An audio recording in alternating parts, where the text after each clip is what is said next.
Yeah, very difficult indeed, and even equally difficult is to kind of think what we should be doing in terms of future generations. Let's continue with public policy and whether indeed policymakers are thinking ahead enough to the implications of their actions for future generations. Our next panellist is Professor Deborah Cobb-Clark of the Melbourne Institute of Applied Economics and Social Research. Over to you.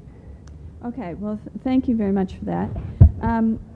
I spend a lot of time thinking about social and economic policy, and I think that one of the greatest challenges to designing social and economic policy in a way that promotes a fair society is the tendency for economic and social disadvantage to be transmitted across generations.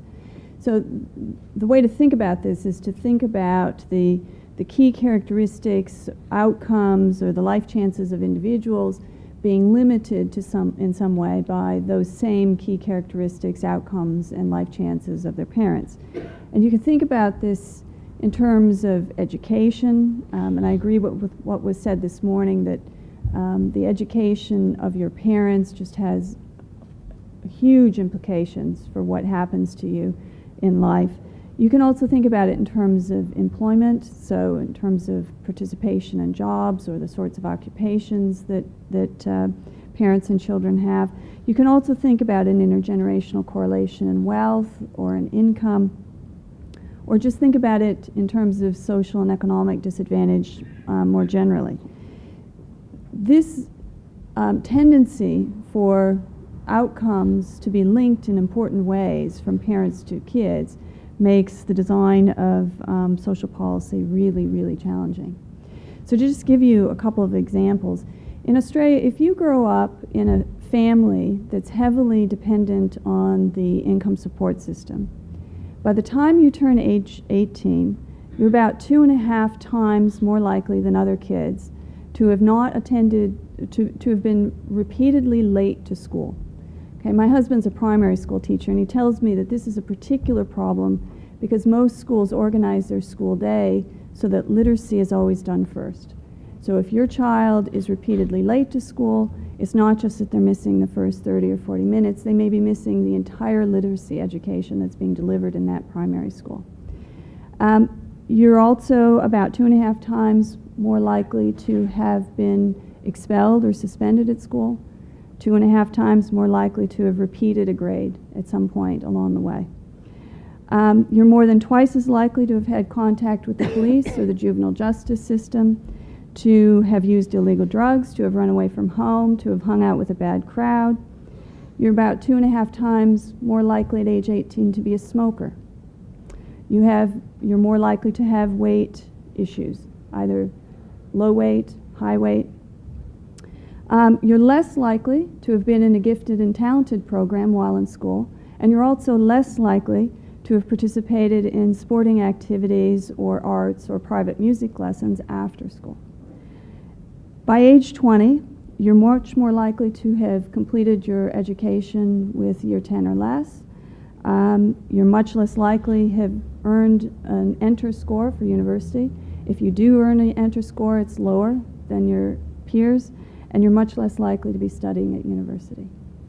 That's sort of the magnitude of the transmission process that occurs by the time kids reach young adulthood. That's what they're starting out with as they begin making the transition into the labor market, forming families, having their own children, beginning careers.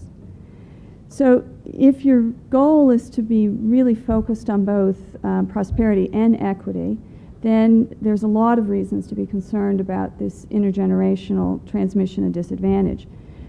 On the equity front, it seems reasonable to expect that you're going to experience more social cohesion if individuals believe that they're in some sense able to move up the social ladder on the basis of their own efforts and abilities rather than by the circumstances of who their parents happen to be.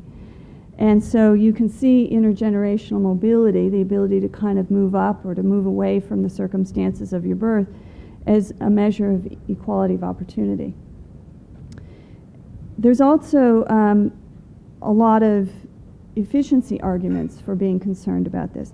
So you can think about high intergenerational persistence or low intergenerational mobility, the opposite side of that, as a form of inefficiency if what it means is that individuals' talents and skills then are wasted because they're not given opportunities to actually use them effectively. And that then becomes a really important challenge for economic growth, which we've talked about consistently throughout the day as being important in actually making the pie bigger so that we have something to redistribute. So Tony Atkinson takes a view of social welfare that's defined over the entire income distribution across generations. And as soon as you start doing that, that means that every sort of decision that we make, current decisions that we're making that affect the various endowments that different generations have very important implications for how we see social welfare. So what we need to do is start thinking about what do we know about what matters? What actually is underlying this process, this intergenerational transmission of disadvantage? Well, one thing we know is that the degree of inequality matters, right? So if you think about inequality in income or wealth or employment opportunities in the parents' generation, some fraction of that is being transmitted to their children.